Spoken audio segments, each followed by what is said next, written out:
up to speed, up to speed, up to speed. Live from the apocalypse, nobody does what we do. This is state of the game. There's people who are silly like us, but they don't lock in like we do.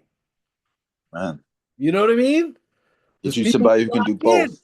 There's people who lock in like we do, but they're no fucking fun. Telling you. There's people who prepare like us, but they're not loose like us. Yeah. And I'm the sicko, Dano. People tell me I'm really prepared. And I'm like, what the fuck are you talking about? I just listen to your music over and over again and think, you know? But That's half the battle. Thinking is half of the battle. sharing something personal about me, okay? Yeah.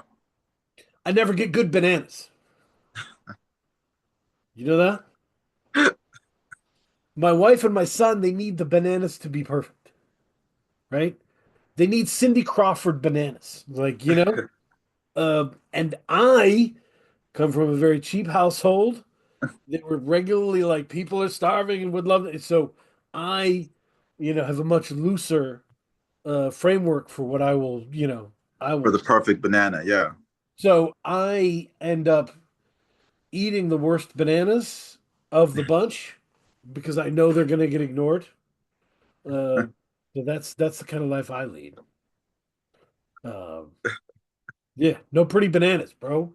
Um, but my co-host, who I outbid Ellen DeGeneres for, he was going to be the hip hop correspondent for Ellen Absolutely. DeGeneres, but I made a better offer. It worked out in the long Yeah, run. So yeah, and she's doing great too. So, uh, you know, but yeah, it's good. Glad to have you here. State of the game. This is just us locking in. yeah. Um, we had a crazy one last week uh with Sequence, who's loving it. Love that one, man. It was a great interview. Yeah, I had a feeling you would enjoy Sequence. Uh, Yeah, like I told him, I was just shocked by his voice. Like I was expecting to come in and hear like this gravelly voice, and to hear his voice, like the way he did is just incredible to me. yep, yep. I'm with you. And Almost reminds me of like Batman in a way, you know? like that, you need people like that who are just pure passion for the art. You Yeah. know? And like that shit really lights a fire under you and like makes you want to, makes you clarifies your mission statement. Amen. Um, but we are here today to talk about December releases, Kay, Mm. and the nature of December releases. Now, argue with someone who's not here, my guy Rohan, Rap Music Plug Podcast, in the Discord and on Twitter. He was going hard at the end of the year. I don't know why these people wait and like don't just include December releases in their year end. You should be able to include it all. Um, that's not how people work. You know? Right. I We just all we Oh, go ahead. Sorry. Yeah, I was gonna say we like to place the bow on the present. You know what I mean? We like to wrap up the present, put the bow on it, give the present. I had a boss, Kay. Yeah. Uh, one of my craziest, right? And I've had a lot crazy ones. So called a meeting with the whole team, pulled everybody in the conference room, says, guys, here's the problem. We are making mistakes at our job. Clerical errors. Mm-hmm. The clerical errors have negative downstream effects. QC's catching. Mm-hmm. What we need to do is not make any mistakes for the rest of the month. Boom. Can you all just do that? Just not make any mistakes for the rest of Brilliant. the month? We looked around at ourselves like, that's the plan? That's the what now? Like you didn't build human imperfections into your understanding of the situation. That is what washes over me when I hear the why can't you just include everything all like no.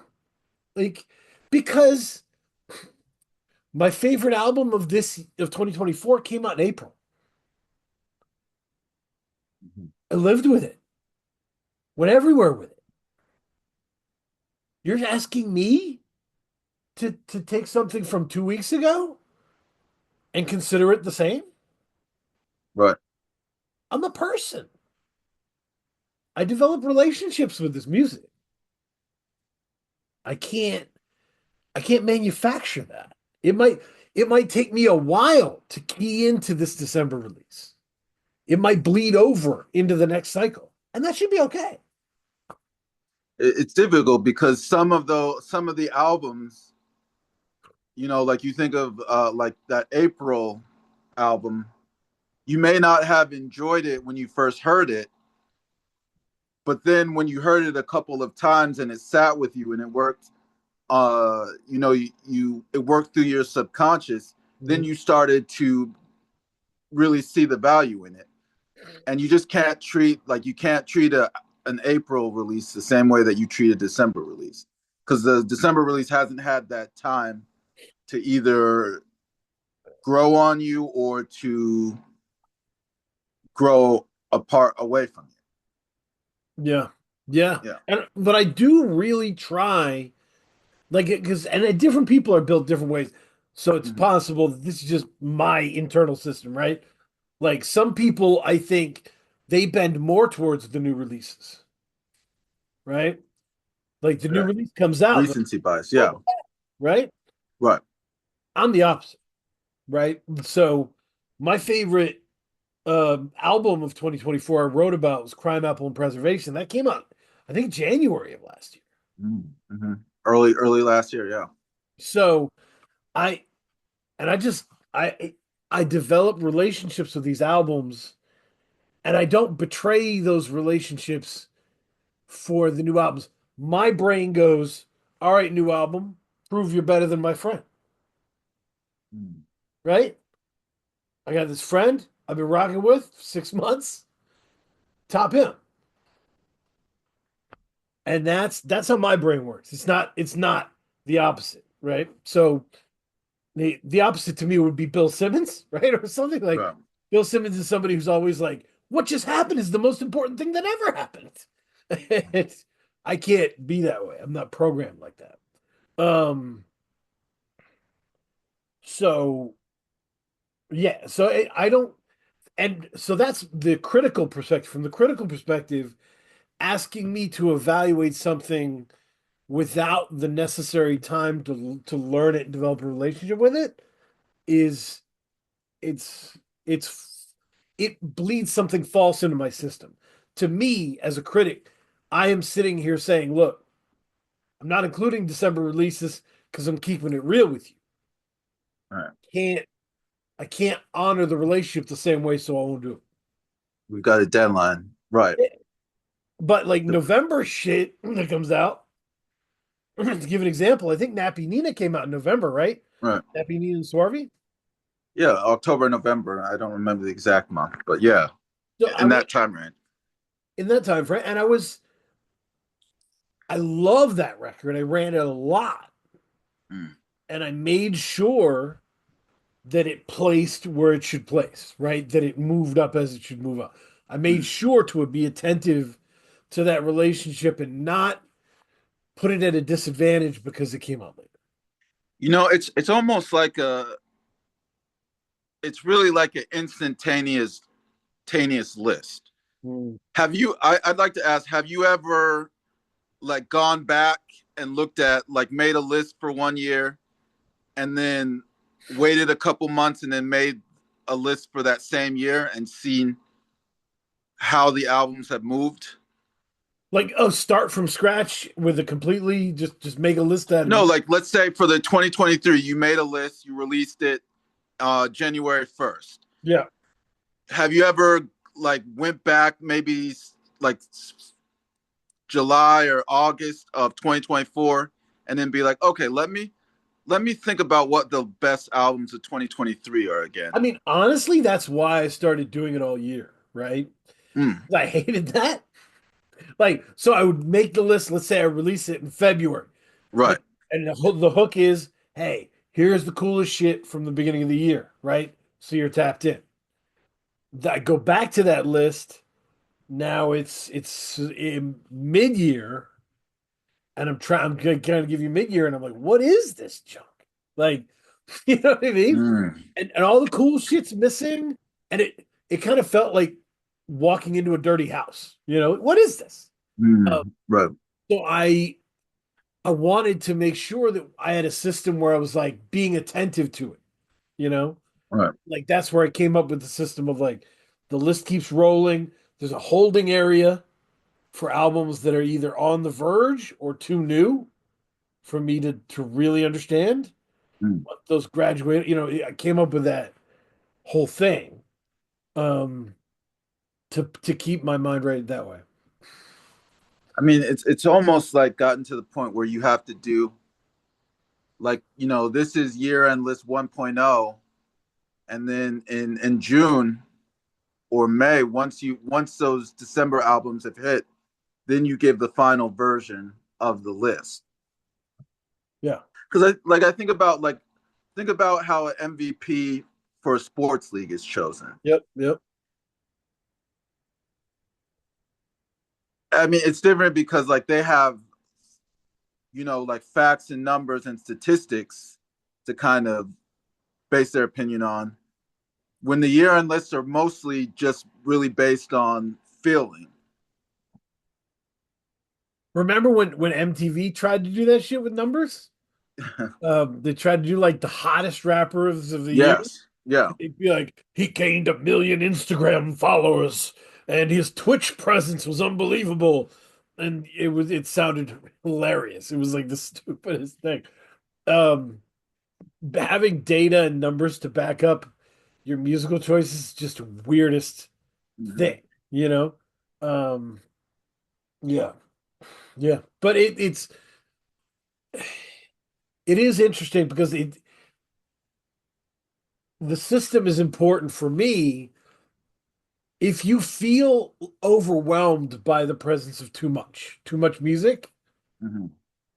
that's not an accident. That's not anecdotal. That's strategic. Mm-hmm. They're trying to flood you so that you will hand over the keys to them and let them control your algorithm completely. Mm-hmm. How many of your friends never pick a song, dog? Oh, yeah. They just key in, gone. We're cruising, Right. right? And and they become whatever the algorithm shapes them to be. And like that's I'm not saying those are evil people or anything. I'm just saying that's what they want. That's the strategy. So they make you feel like there's too much for you to know. They say, "Don't worry, we'll take you where you need to be," and then you Right. go there. But like the way to combat that is to organize it yourself. Right. That's a Yep. that's a fair point. I agree. So December releases. So from the consumer perspective, flipping to the consumer perspective, don't hit me with no weird new shit in December, dude. I'm after Thanksgiving, leave me alone, bro. Like it's like that everywhere. Everywhere. It's like that. Once you hit December, people are like, I'm just getting through this till the new year, bro. Like I got family shit I'm thinking about, you know? I Well, got holidays like I'm not even I'm not going to focus on your complex, work of art. I can't do that shit. I just feel because I can recall some good December releases, Oh, there are, absolutely. but the ones that are most memorable to me are the ones where there was like an event or there was some type of gravitas attached to it. Yeah. Like the one that's popping into my mind, D'Angelo. Like D'Angelo, Black was it Black Messiah? Black Messiah. Yeah. Black Messiah came out December, and I think he announced it maybe a week and a half before, and that was his first album that had come out in like over 10 years, maybe What an even. album. What an Yeah. album. And so if you're gonna do an event, like if you're gonna have a big event album like that, December could be a time that works. Right. But well, it's that secret album philosophy, right? Which is Right. like secret album is amazing when you're D'Angelo, Right. right? But if you're not D'Angelo, it might not work out the same way. Right. You know? Right. If you're just releasing like your second or third project Right. of the year, or you haven't really marketed your project well and built up some anticipation for it, then December would not be a good time to release it. So be realistic, you know? If you Yeah. are releasing an album in December, don't think you're going to get away with 2 weeks of marketing and then you're out. Right. You're going to have to push that album in January. And by the way, when you push it in January, people are going to think it's a new release because no one paid attention in December. You know, Mm-hmm. like you're going to have to just do that. That's the market. So yeah, Yeah. I mean, there's just too much going on in the month of December. There's just too much going on for people to really be, locked in like they are at most times in the rest of the year. some people are at a family compound somewhere where they're playing Christmas music. You're not going to Exactly. get Right. away with And then some people are working on their year end list, so they're just reviewing everything. right, So right. You're not going to get away with it. So it's December, but I want. So that's my counter, right, to that mhm. stuff. But moving past it, right? I love music. Love music. So I want to make sure that we honor the December releases in some, Mhm. right? Like that cannot be for naught, you know? Right. Good work is good work. So I wanted to pick some interesting releases from December and have us talk about them. Okay. Um, because that's what we do. So we got whew, maybe in Nirvana by Smino, Hmm. Loose Leaves by Teller Banks, and Swan Dive by Andrew. So, what stuck out at you? Where should we go first? We can start with the Smino. Smino, maybe in Nirvana. Yeah, I mean, I am. Oof, I'm a big Smino guy. Yeah. Yeah, I'm a big Smino guy, and like, there was a question I think in the Crate 808 chat of like if you had to form the rap Avengers to like fight the aliens with rap music or whatever, who would it be?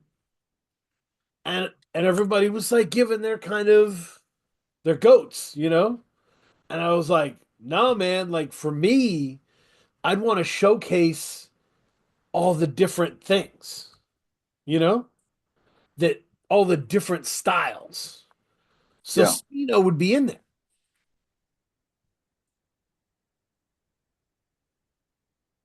you know? I would have Smino and I would have Mac Hami, right? Like I would have people that can give you different looks. So Oh yeah. to me, Smino is so unique within the context of this environment. And I he's like a little he's he's an interesting dude. Yeah. And this album showcases exactly all of it. You know, all the interesting stuff about Smino to me. Maybe in Nirvana is the name of it. Has stuff from Kenny Beats, Felix, Thundercat, great stuff. Well produced, 10 songs. Tight. Yeah. Uh, Talk to me about how you felt about this. Like to kind of piggyback on your superhero metaphor, he Smino kind of reminds me of the like Mystique from X-Men. She's the one that like the blue one that can turn into Yep. take the shape. Like Yep. he's very like he can do a lot of different styles in a very high end type of way. Yep. Almost to the point where it's like a chameleon that he can blend into so many styles. Like you don't sometimes like there were parts of the album where I had to think like I had to ask myself, is this Smino like or is this like a guest feature? Right. Like he's really like that talented. Yep. Yeah. But Yeah. but at the same time, like there's like when you are like a jack of what is it? A jack of all trades, master of none. Ooh. Uh there's just nothing like I feel like I listen to the whole project and I don't feel like I have a sense of who Smino is as an artist specifically. Interesting. And to me, this isn't his best album, right? Hmm. He's got at least two albums better than this. Well, Black Swan is his debut. Uh, and what was the other one that he did? The last one he did, Love for Rent, 2020. right. Love that one. But this is definitely better than Noir. Uh, and better than mixtapes. I would say my issue with Smino, I think he's got one of the best flows in the planet, right? Yes. But he's got a little T-Pain in him. What way? He says silly shit sometimes, man. He'll say some silly head scratching shit. You're like, what? This album had a lot less of that to me. Mm, okay. I really liked it. I thought, like, after the intro, Dear Friend, Oh, different was great. incredibly well written song. Like, if you Yeah. listen to the way he bounces the words and the word meanings off each other and how it develops, I think it's just kind of incredible. Like, it like grows and branches of it turn into new branches, and by the end it's just really beautiful, elaborate, appreciative picture of his family and where he is, and like I just think it's a really dope song. I full heartedly agree with that. I like reading the lyrics of it. There's a lot going on. Yes. He's very smooth. Almost like butter, like very silky in terms of his flow. Yep. Yeah. And so that's just a hell of a song. And there's there's songs here where he's saying important things. That's always been my thing, right? Mhm. It was like when they had like the flow, when remember when it was the three of them? Smino and No Name and Saba. right? And we were Yes. like, Smino's gonna bring the vibes, and the rest of them will bring the lyrics, right? And Right. bring the actual heavy stuff. He's starting to get better with the heavy stuff, you know, to me. He's starting to get better with like concepts and exploring concepts. Mm. Maybe in Nirvana's a dope concept. Like, um, yeah. I mean, it's yeah. It was really interesting. I think songs like Ready Set Goku he could do in his sleep. Yeah. That's like he could do that. That's fine. But Miss Joyce is a hell of a song with Right. With a great Bun B feature. Bun B. Yeah, great. I mean, Yeah. that's a real. song with parts and transitions, and it's really beautiful. Yeah, I mean, it's like I said, Smino. It's he's like very smooth. Like I don't know how to like put it in the words, but he's just it's almost like I don't know what his style is. Like, how would you describe his style? Like if you had if you had to like, let's say no one's ever heard Smino. Some you've met someone who had not heard of Smino. What would you pitch? How would you describe him? All right. See, this is good because I think about Smino a lot.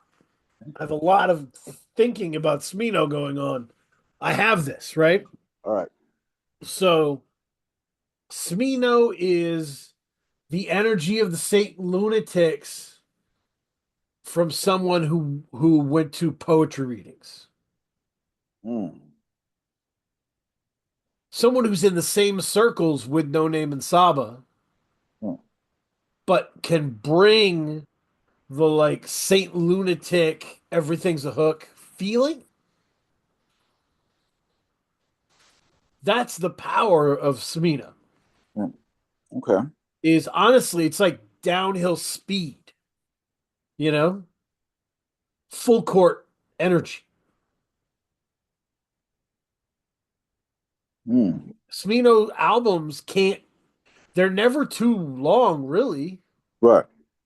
because they're always moving at a breakneck pace, you know? Um, Yeah. you're I always, mean, this album was 10 songs, 29 minutes. right. And it felt like 15 Yeah. because that's Smino. That's the power of Smino. Um, but when you're moving at that speed, one of the things we talked about, Kay, is moments and creating moments, Hmm. right? Moments where, holy shit, can you believe that happened?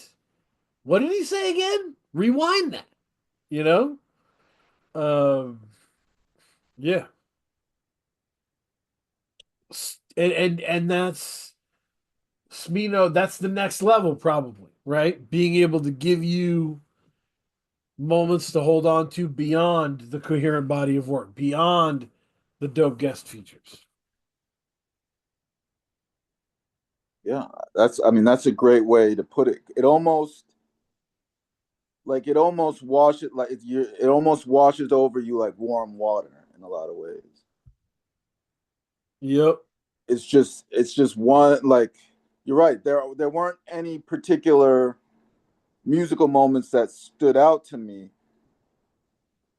Uh, but but like I said, I do think it was a good like a good project. So can you think of like cause to drill down into this, can you think of a song and that's like or an artist, a big artist, big song where they made a moment that was a moment everyone had and held on to in a song? You know who I think is? I mean, I think Drake is good, very good at that. Like the what I think about is well, I think of God's plan, but Smino's not in that vein. Well, but look, but there's a moment in the moment to me in God's plan is I only love my mom and my bed. I'm sorry. Yes, that's exactly what I was thinking. That was a line that everyone was saying. Yes, Everyone was saying. and like I mean, there's got to be like I mean, who would you compare Smino to? Maybe it's like who would be his not necessarily his rival, but the person that people would compare him to. So let me to me it doesn't have to be a one-to-one comparison, right? Okay. Every artist is going to have their own version of this moment, Right. right? Um, Give you another example, completely different from Drake, right? Let's step out of Drake land. Yeah. The song "Grinding." Clips. The moment in that song, right? Because the video is the video, right? That's to me one of the legendary rap videos. Um, 100%. and he goes legend in two games like I'm Pee Wee Kirkland and points over and Pee Wee Kirkland's right there. And Yeah. the line, the double meaning of that line, the specific mention, it's all that was if you know you know before that song came out, right? That was the moment for the clips. Who's Mm. Pee Wee Kirkland?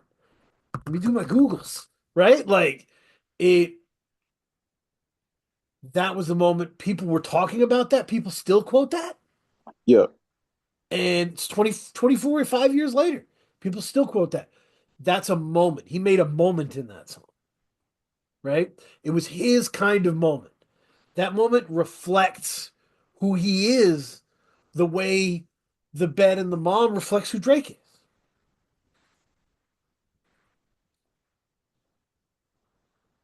You're right. Smino needs to find his way to that.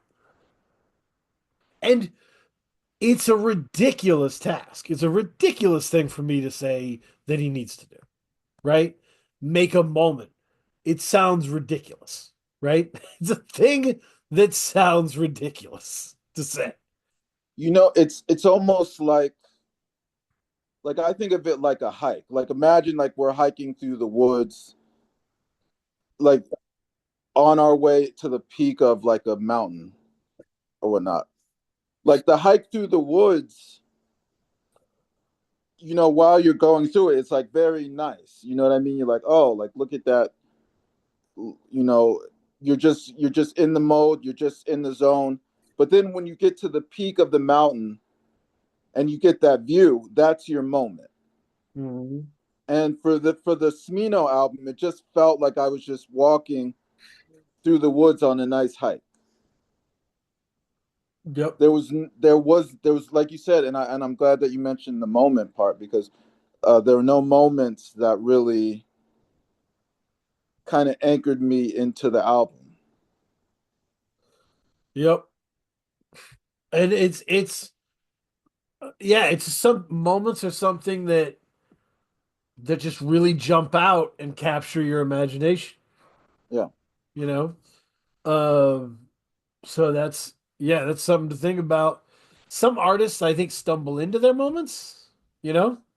It is not a preconceived necessary thing. A lot of times it's being so in your zone that you express yourself the way you want to, you know? mm-hmm. That's what I would say. But Yeah. yeah.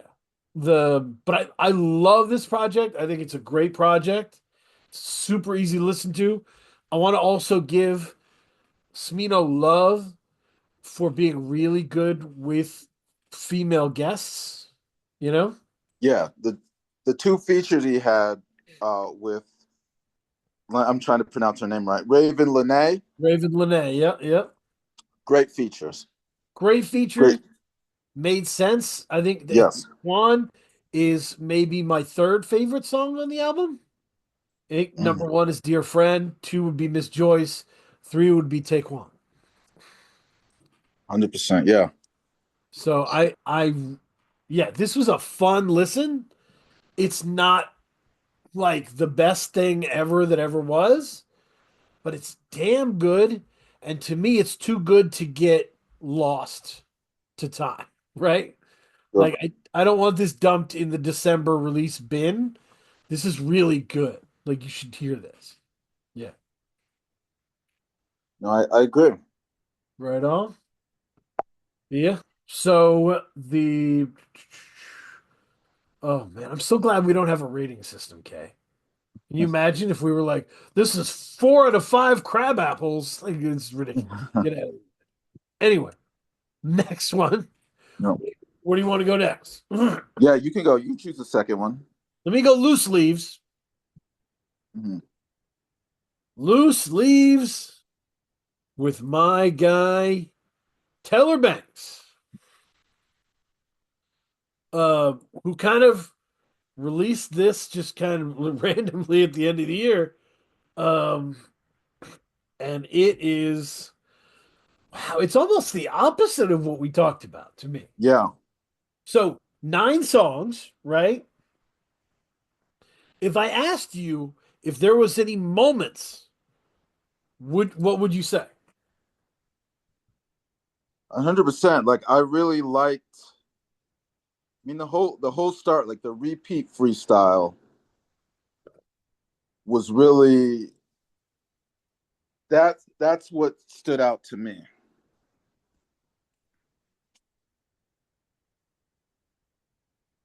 Really? Oh, the back and forth on the first song. Yeah,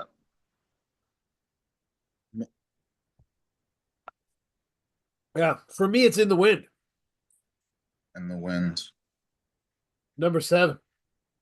Okay, yeah. Just like Teller has a way of digging so far into himself and into society that that it's really fucking crazy, dude. There was a moment when and it's almost like there's a lot of moments when you're listening to Teller. If you really listen and you really pull it in, his flow is crazy. The effects on his voice are wild. He produced the whole thing. He is definitely like Wayne if he was always underground and always independent. That's Mm, his flow, you know. But he says shit. And like when I was listening to it recently, I heard him say, "You're not a killer just because you killed somebody." mm. And I was like, "Holy shit!" That's like that's deep. Like when you're like, "Holy shit!" That's like what he's talking about is there's people who I know who like that's kind of what they do. They do that. That's a skill they have, which is different from you did it once accidentally, you hit somebody in your car. You're not the same as these cats. Mm. And I was like, holy shit. Like, no one makes this point. You know, it's not something people are talking about. Um, Taylor gives me moments like that where I have to pause and think about things in an Yeah. entirely new way.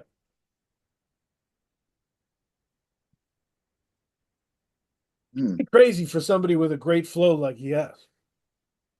100%. The energy of the project, I really enjoyed. Mm. He's got there's a lot of energy in his delivery. Yep. Now, I don't think it's as cohesive as maybe in Nirvana. I almost wish it was. I wish it was a little bit longer. This was a project that was almost too short for me. Mhm. Like I understand. Yeah, let me get your thoughts about like how do you feel about the length of the project? Yeah, Teller has different lengths, right? If Mhm. you go to like the Pain and the Glory that he did with Glorious, like that's a full LP, you know. What? Um, but Teller also has these projects that he's just doing himself, and he'll just kind of drop out, you know. One of my favorites is the Big Lebowski project. He plays like 7 songs, you know.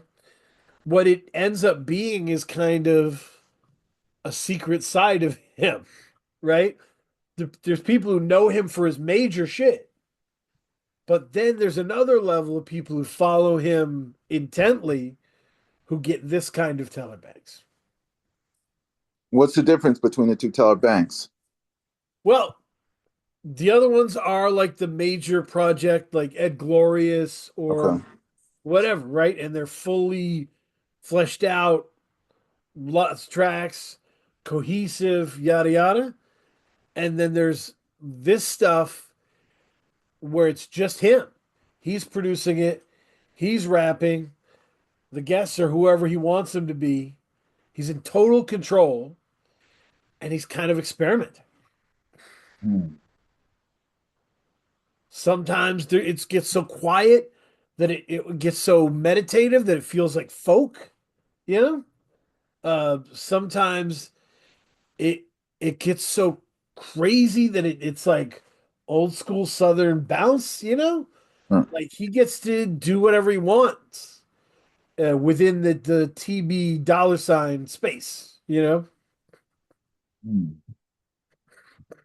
So you think these projects are really mostly for him, kind of experimenting, There's that, push. but I think they're for like they're helping build an interest in him beyond the surface level. The pride and the glory is not the pain and the glory. Sorry, the pride and the glory. So this loose leaves has 9 songs. The pride and the glory has 18,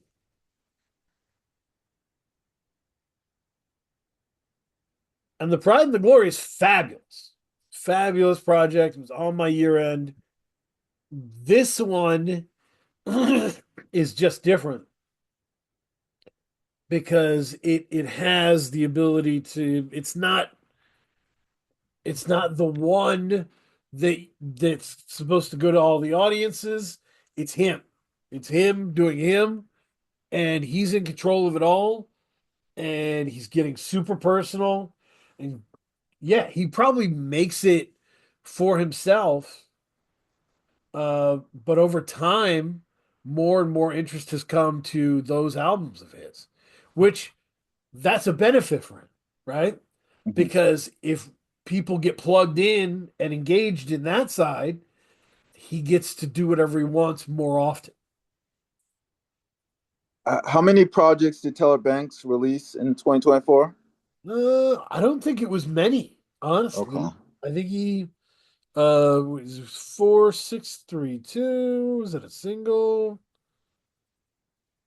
Yeah, oh no, that was a 6 songs. So there's at least three. Uh there's a 3 song EP, two two projects, and a 3 song. Oh no, sorry. Loose Leaves is what, 9 songs? Yes. 4632 is 6 songs. No Sympathy for Dead Men is 3 songs. It's a smattering, dude. It's a smattering. Yeah. He had one project that came out in March called Sunshine Demo. Sunshine Demo, right. I mean, I Like, pulled it up. I'm seeing Old Wayne 2, yep, Sunshine Demo, The Pride and Glory, and Loose Leaves. yep. So he's very productive, very productive. Um, and yeah, some of the work is designed to hit the space that we're in very hard. Some of it is I think for him, you know. Mm. As an example, last 2023, he released an album called White People Stole My House after a really horrible series of events happened to him, you know. Well, Um, it says on the write-up, I wasn't sure if I wanted to rap again, but then I did. The only thing more powerful than greed to a wicked man is the fear of death. The game ain't over till it's over and the ball's still bouncing. So that project is him getting himself back, you know? So it's different. Some of it is strategic with Teller, but some of it is passion mm. and wanting to do it his way. So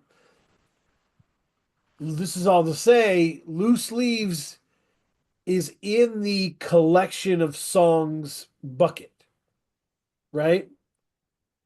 You would definitely, I would think of it the same way I think of GNX as a mixtape. I think of Yeah. Loose Leaves as a mixtape. I mean, it's only 20 minutes, so I just think for me, it had the potential to be more. Like if he had fleshed it out, I don't know. I get conflicted with this because I understand people and I understand artists releasing, their work. Just the way I don't know if I necessarily agree with the way with just this release four projects for throughout the year type of thing. Yeah. As opposed to like what if I mean you the Pride and Glory and then you took the other three projects and you blended the best songs from those and made like one cohesive. Right. Like I don't know. No, so two projects instead of a bunch of Right. Instead of because for me, like I just don't know when an artist releases like a project like this, like I just don't know what to do with it. Like it doesn't. It's hard for me, and I'm only speaking for myself. Like it would be hard for me to put like this like a project like this on like a year end list because it's only 20 minutes. no, it does. Yeah, it does. It's yeah, and it's this is the EP issue we run into, right? Yeah. But we're trying to get better at like understanding different values, different lengths of time with projects. But at the end of the day, you're right. It's not even. It doesn't even have the focus of this is my EP, But right? It has a mixtape feel, right?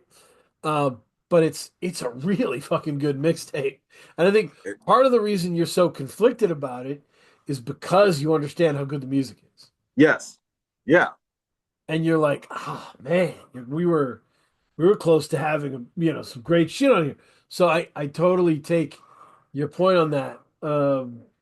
Yeah, and there's some special stuff. I mean, at worst case scenario, this is a great project to strengthen your playlist.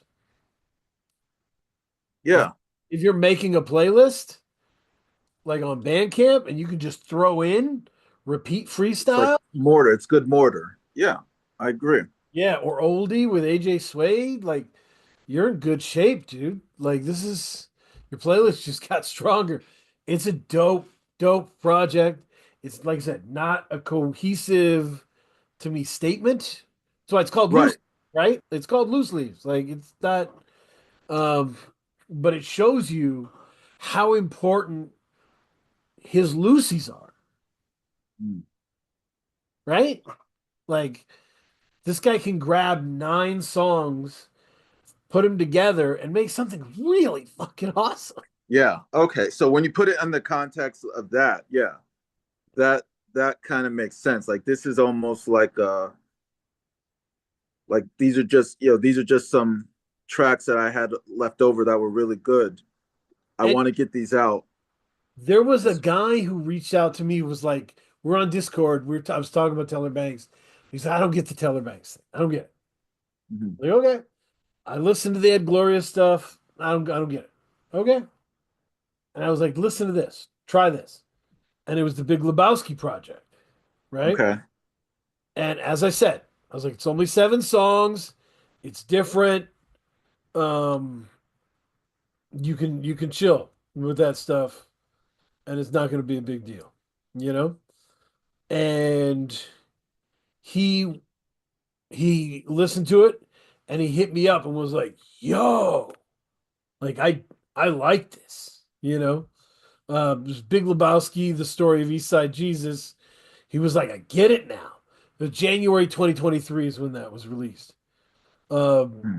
Donnie's Ashes, like there's songs on there that are so quiet and so pretty and so sad, um, that proved to that guy that Teller wasn't just flashy. Mhm. Does that make sense? Yeah. Because Teller's stylish as fuck. Like, stylish as fuck. Like a rapper's rapper in that sense. Fun to listen to, crazy wordplay, insane braggadocio, right? Um, but there's so many levels, right? And on those projects, like Big Lebowski, like Loose Leaves, you get to hear this quiet, contemplative Teller. And that Teller means a lot to the Teller Banks fans who really enjoy all the levels.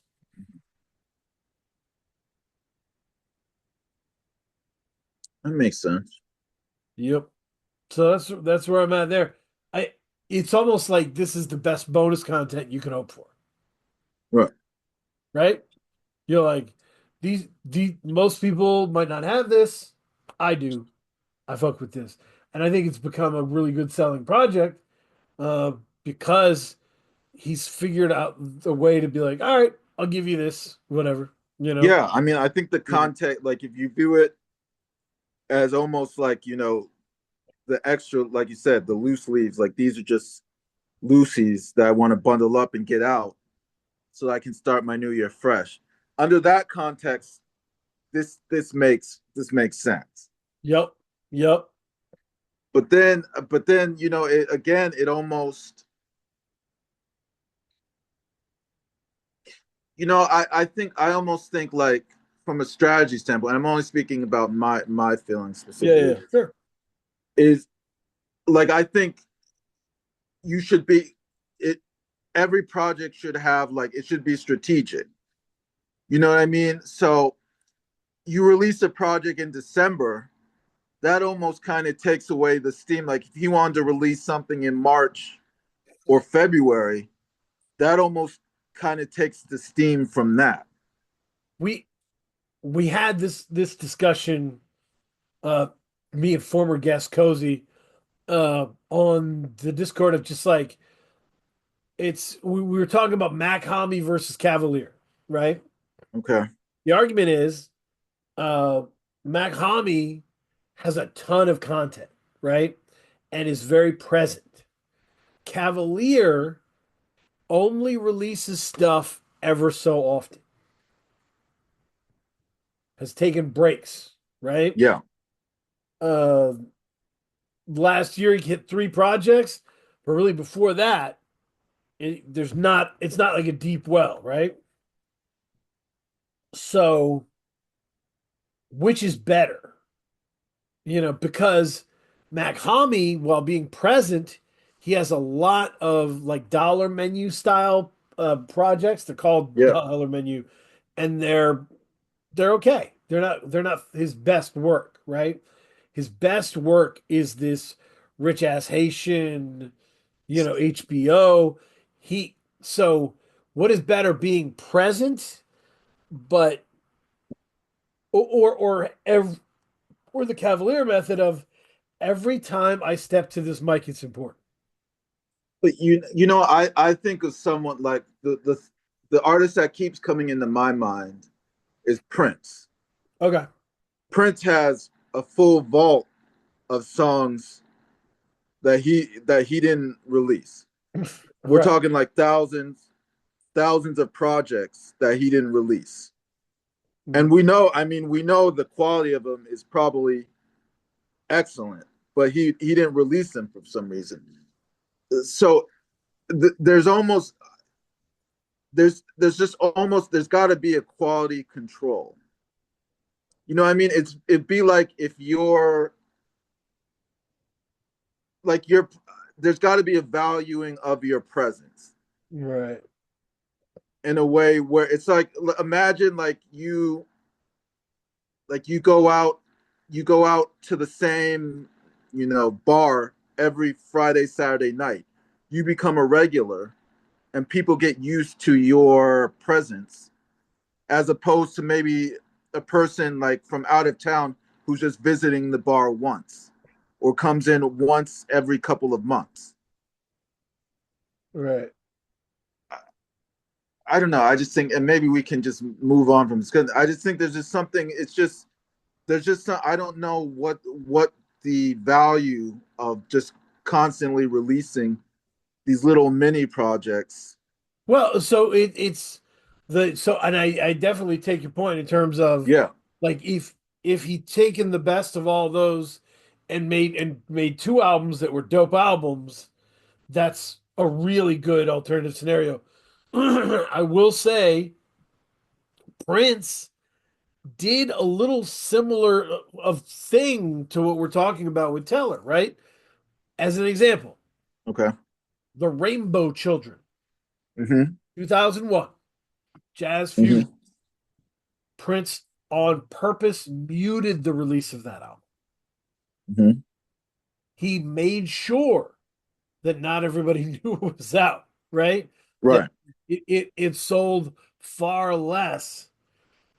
He didn't want it to conflict with his public image, right? He wanted the Prince event album to be the Prince event album and not get watered down, but he also wanted to enjoy making the stuff he wanted to make. right. But So then, yeah, Prince had his own version of what we're talking about with Teller, of like, this is the major project of this year. This is other stuff that I'm working on. but you gotta. But and what I say is, looking at the track list, Rainbow Children was 15 songs, 1 hour and 9 minutes. So yes, maybe this may have been like his low key release, but yet that was still 1 hour and 9 minutes. And that album, as you know, that was an excellent album, and that was actually saying something. Right. There was a coherent vision, Yeah. even if this was like a quote unquote B project. Right. You know, that quality control was still there because Prince was even saying, "Look, like this may be like a B project or whatnot, but I'm still going to give you a, a very good effort into it." So that I think the thing that's getting you about this is that you believe that Loose Leaves might be like 70% on its way to being a legitimately great album. Yeah, And you're like, how did you stop at 70 when you only right, had 30 to go? right. But Which, maybe 60%, 60, 60, okay. 55. Yeah. Which to me is a compliment of the project, right? Like, Mm-hmm. this is Sure. you're saying absolutely, this is good stuff. This is a talented person. Um, Strategically, these smaller releases are weird. I'm cool with 9 songs, even if they're loosely connected. It's when it's like 2 or 3 where I don't really get it. I don't really know what I'm going to do with that. But um, that's everybody has their own level of. Yeah. Yeah. To Uh, each their own. so off to the gentleman that did our theme song, Andrew. Oof. This is my favorite of the three. Swan Dive. Swan Dive is insane. I think it blends, like I said all that about Teller Banks, but to me, the project Teller Banks is the one that stood out the most to me. But for me, I think Swan Dive, I think the most, that was the best project to me of the three. Yes. So in terms of different barometers, right? Uh, Mm-hmm.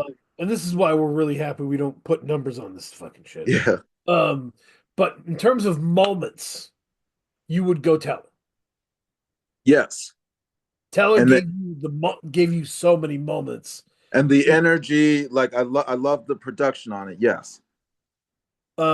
Whereas most complete album, Swan Dive. Yes. Yep. And and in particular, I thought as an artist, like Andrew knows what Andrew is, and he's delivering that in a cohesive, uh, full bodied project, in my opinion. Yep. Well, and Andrew is somebody who puts out too much music, right? And there are like people can argue about it strategically, like you're putting Mhm. out too much music, dude. But you're talking to somebody who needs to make music and needs to just release it to move on, right? They work at this clip. Mm. What am I going to do with all this music, right? Um, I don't want to sit on a big vault of it because I'm being patient, you know? Uh, Right. so for Andrew, Andrew's like, I'm just going to keep moving and releasing, right? So July of 2024, he puts out Can I Write a Requiem for You When You're Dead Hmm. with Hike Keach.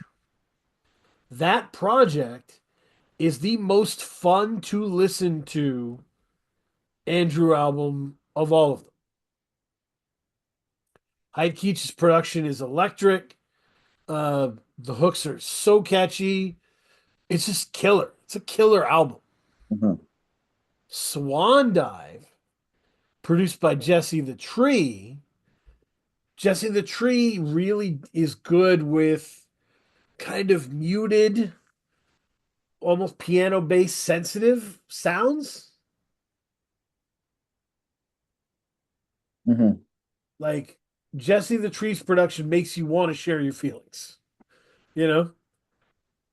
Yeah. And that muted set of foundation led to this incredibly inward kind of project. Um, and kind of just a really a sad, beautiful, funny project, you know? Yeah. I mean, I thought this was the most, maybe that's the word I want to use. This was the most realized project of the three to me. Yep. Uh, I mean, it wasn't my favorite of the three, like I said, but on terms of on a structural level, I thought this was the most realized project. To me, yeah, I love so and I the first time I heard it, I wasn't, as keyed into it, Right. but I've had some time with it. Hmm. Um, and it gets better the more I listen to it. There's more there, you know. Yeah. Um, Study in Blue is amazing. I think it's one of the best songs he's had. Um, it's a great song.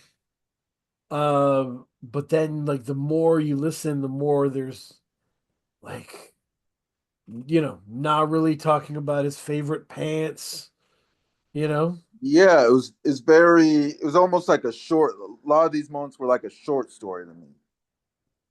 Slick Devious just going crazy, having a good time. Radio Brain is a super fun Yes. song. Yeah. Dickhead Energy is great. I mean, that I really believe like Adrian Monk to me is the song that most captures what's so interesting about Andrew Mhm. because he'll drop, you know, something incredibly catchy. You're like, is this the hook? And it's not, you know? You're like, damn. Like it's you know, autocorrect turns Saint Ides to Saint Ideas. Like, what the fuck? Andrew's so inventive. And so we talked about Smino, right? And that Mhm. he's gotten better at not T-painting himself. Mhm. Andrew, his thing was a real love of dad jokes, double, triple meanings, um, and too many of those in a row could start to weigh down a song. Mm. I think he's got better at not getting rid of that, not minimizing it, but framing it. Mhm. Does that make sense? Yeah. the dark humor, the realizations, the honest like sharing of himself. He's gotten better at that mixture. Yeah, I think Andrew's getting better at being Andrew. You know what I mean? The art, like the artist, it's almost in a lot of ways because he reminds me a lot, like I said, of a writer. Mhm. You know, the writer has to find their voice, and then once they find their voice, they're they're refining it, they're sharpening it, but yet at the same time keeping their essence. And I think he does a great job of keeping his essence while refining, like you said, some of the maybe the flaws that he had. I really love the sequencing in this Yeah, project. So think about it, right? We start with Tired, Mr. Not with Kill Von Guard, which is a great song. And then we really get to Adrian Monk, Wall Ball, Study in Blue, take notches things up, you know? Um, yeah, yeah. I think for me, when we talk about runs, I think for me things started to take off for me at Clearest Day. okay, Uh, Clearest Day, Radio Brain, Spring Clean. Uh, love it. Even right in the Star of Knives Yep. was just a really great stretch. Yeah, no, the middle of the album is incredibly rewarding. The beginning of the album is rewarding. And then, and of these three projects, Mother's Day is the best last song to me. Hmm. If you look at a closer, Mother's Day is crazy. Absolutely, yes, I'd agree. That maudlin, genuine but humorous energy absolutely culminates in Mother's Day.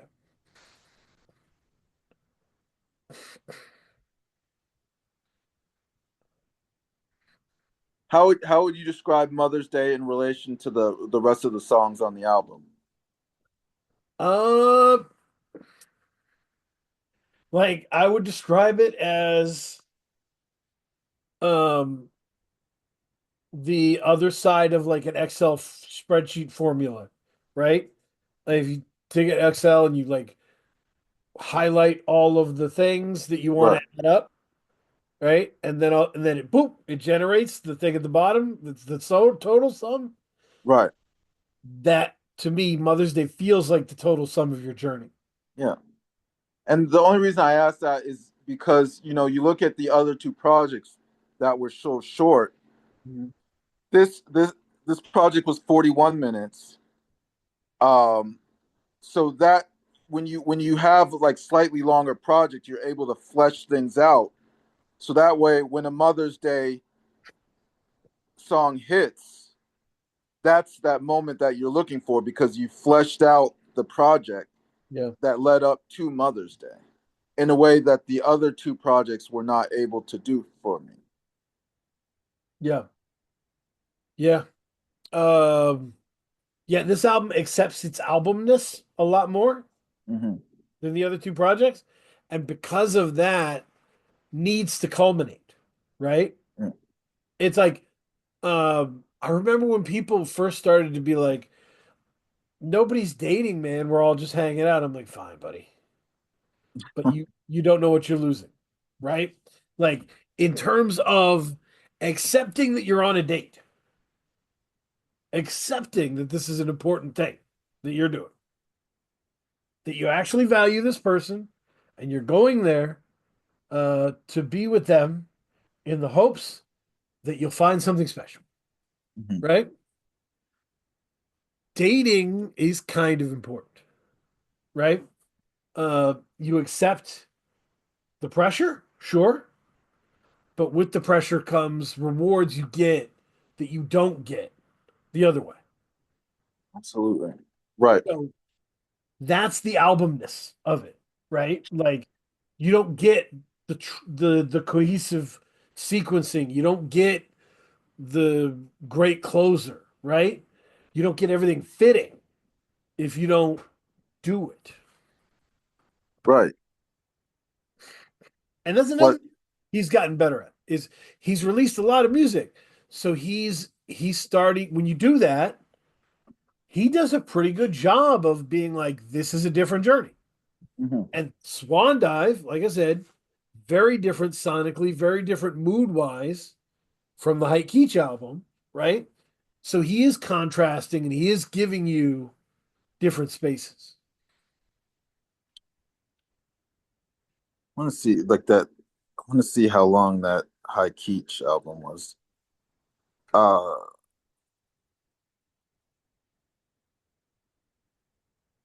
yeah, 39 minutes. So even still, yeah, I mean, there's just something. There's just something for me to be said about intentionality. You know what I mean? There's just so much in today's time with this music. Uh, what's the word I want to use? Environment, I guess, or landscape that we're in. There's just so many. There's so much unintentional music to me. Mhm, mhm. Yes, there's a lot of projects released, but there's not a lot of intention. Yeah. So Intention is a weapon, right? yes, That is a weapon and it will help you differentiate yourself, right? yes, And that's one of the reasons why Andrew fans are starting to become more ferocious and declared no, is we're sitting on a shitload of great music. absolutely. It's all different and the hooks are amazing and the moods are crazy, the production's dope. Like, you know, And and it's just to me like a guy like Smino is just too talented to not have intention. yeah, okay, that's a good point. That's a good point. Yeah. He probably hasn't made it like the best album he made was Black Swan. The- the- Black And Swan is a real ass album. yeah, I mean, like to me, like I mean, the talent is obviously there for Smino. I Yeah. mean, it's almost like a basketball player. Like you look at them and you can see the talent there, but the intentionality is not there. That's why there's some role players who get paid more than some guys that have outrageous talent because Right. there's an intentionality there where the role player's like, okay, I know what my strengths and weaknesses are. I know what I need to deliver. This is what I'm going to bring to the team. Yeah. Yeah, no, I mean that ass, dude. It's and that yeah. So it's not yeah, yeah. I've had that. I remember when people were like, Andrew has a beautiful voice. And I texted Andrew. A bunch of people were saying this. And I texted Andrew and I was like, this pisses me off when people say this. I was like, you have like dirt under your fingernails from a long shift voice. Hmm. You have what they're you're teaching them that they love the blues. Hmm. That's what Andrew sounds like to me, is the blues. Mm-hmm. So and he's incredibly creative and he's an incredible writer and he utilizes his voice incredibly off the charts. But I don't think what you're hearing is a naturally beautiful voice. I think what you're hearing is a genius, right? Like Wow. someone who is optimized, completely optimized. Wow. Does that make sense? Optimize what? Like they've taken it's like what you said, they've taken their skill sets to the maximum level. Yeah. Yes. Agreed. Right. Agreed.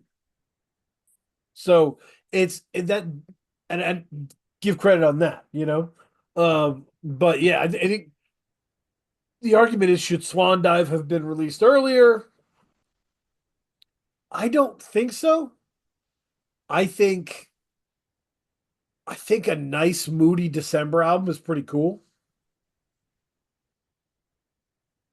This kind of album that is subdued and moody and sad at times, it's good winter music, man.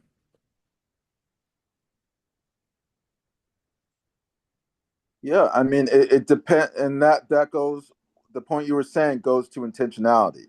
So if you're trying to create an album that's meant to be enjoyed, in the winter, Mhm. because I think, and then I think of it reminds me of Childish Gambino. I think Right. it because of the internet, he released when he was talking about that album. He was like, my label was telling me don't release this in Christmas. I'm sorry, don't release this during December because it's going to get overshadowed.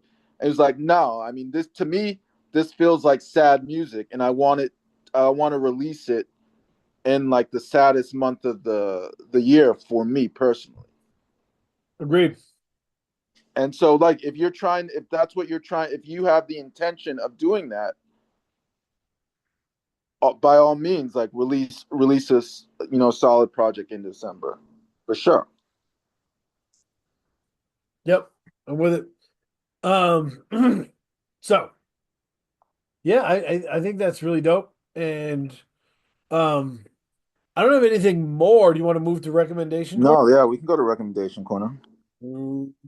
So I did start to get into the Thames album after the year was over. Okay. Uh, Born in the Wild. I dug it. It's growing on me a little bit. Uh, so yeah, that's been good. Um, do you remember the lady who was her video went kind of viral? Her name is Sobi, and she was talking about the distribution issues that she was having. Uh, that there was a kind of a stalker dude who was releasing a bunch of made up projects using her voice. No. She was having trouble with DistroKid getting the stuff taken down. And whenever she would get it taken down, he would put up a bunch more immediately, right? Wow. Um, It's awful. and video went viral. Her project, the real project, is Iced Out Mixtape, and that's good. I've been rocking with that. I kind of wanted to listen, and I kind of kept listening. I was like, man, I hope she's all right. Um, the one that just came out, whew, Solar 5. Oh, Just that's I've gotta tune into that one. It's called Please Don't Get Cocaine in the Faders. It's awesome. Some of the best Solar 5, A Goon's Victory. Oh man, just the day I met her with Def C. Like Def C and Solar 5 do these incredible love songs. And this one's kind of about their children. It's beautiful. So Oh. yeah, he's just dope. Real dope. So Solar Five's awesome, and that album's awesome. What else you rocking? What are you rocking with? Music wise, nothing, but I did see Better Man, the Oh, Robbie Williams. I guess it's a documentary. the monkey thing. Yeah, yeah. I actually enjoyed it. Okay. It was an interesting watch. There were a lot of really fascinating scenes to me. Yeah, I mean, people were like, not enough people are seeing this, and I'm like, I don't know, man. I don't like. Am I supposed? I don't have this kind of relationship with Robbie Williams, so I didn't either. Like I haven't heard of any Robbie Williams songs, but I think the story itself is good enough where you don't have to have known anything about Robbie Williams that you can enjoy it. yep, that's cool. That's cool. Yeah. I have been doing a lot of watching like Open Mike Eagle's YouTube channel. He has these videos where he breaks down topics. He Okay. did the whole Drake lawsuit, Kendrick thing. Uh, the one I played while my wife was there was him arguing that TikTok shouldn't get banned. And it was 8 minutes. And at the end, she was like, that was awesome. You Ooh, know? yeah, I'm gonna have to check that out. So he was, because he is just so funny, so charismatic, so dope. Um, it's great. Yep. Yeah. Shout out to my beautiful wife, my incredible, incredible person, uh, with great feet. You know, so the uh, what else we have? We have so much cool shit coming up. I'm excited for people to. Oh, that was the other thing was that, and I have to share this with you just because I'm so damaged. Chance the Rapper announced that he was divorced, that he was getting divorced, Yeah. and I read the headline, and then I was like, oh. And I was remembering the I Love My Wife album, Yep. The best day was called the best day. maybe. And the first thing I thought was, I beat him at marriage. Yes. That's dark. It's yeah, Oh, that's dark. it's weird. It shouldn't be competitive, Uh, you know, but I can't help that as my reaction. I'm looking forward to see what his next project is. I mean, he's another one. I think hopefully he releases something this year. I think we he's someone that a lot of people are interested to see what he has to say and what you know where he's coming from. So I hope he takes some time to process it and then really release that what he reflected on in like a cohesive project. All the narratives around Chance are kind of bullshit. Mm-hmm. Like the narratives that there's people who turned on him because he sucks. He doesn't suck. He No, never, he doesn't suck. No, never, that's ridiculous. never. But there's people who are like, y'all just hate him because he's positive. Like Mm, that that is a lie that you're telling yourself too. yeah. Because we hate that he overplays every emotion. He overplays every emotion. The reason that Love My Wife album sunk him is because it was the perfect crystallization of what we were getting tired of. We are getting tired of his ham-fisted approach to revealing himself. It's we don't need that. We know who you are. We've heard your projects. We know I have Acid Rat. I have all of it. Just just grow as a person, grow as a creator, drop the little kid voice. You know that I mean that's the pressure to me, like that's the pressure of being a star. Like where what there's like a quote like having pressure is a blessing. I mean having people have not expectation having the pressure is a blessing. I think that's the quote. And we've seen what like a locked in chance we've seen what he's capable of. Right. Uh and so that's kind of what people are expecting. Yep. Like you can't look at the verse. What's the verse? Ultra light beam. Yeah, yeah, yeah. Like you can't hear him on ultra light beam and then be just cool with just him giving not like an absolute A+ effort. Yeah. Yeah. The pressure's a gift. And the people that survive in the public space for long periods of time figure out how to give you themselves uh, in a way they're comfortable with, Mm-hmm. uh, and create a positive relationship with the audience, right? And he'll work. He'll get there. I think, yeah, he should just start go. I would say just go on a crazy feature run Yeah, and lead that into a release. Get it done. You know? no, Yeah, man. But 100%. But like I said, I'm looking forward to seeing what he dropped because I imagine he's gonna drop something this year.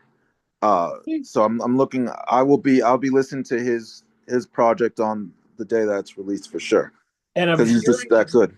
I'm hearing that we might get a Roots album, so we'll see. Oh wow. See? Okay. Yeah, man. Stay tuned, everybody. Subscribe, follow. Make me report this on my taxes. What will tomorrow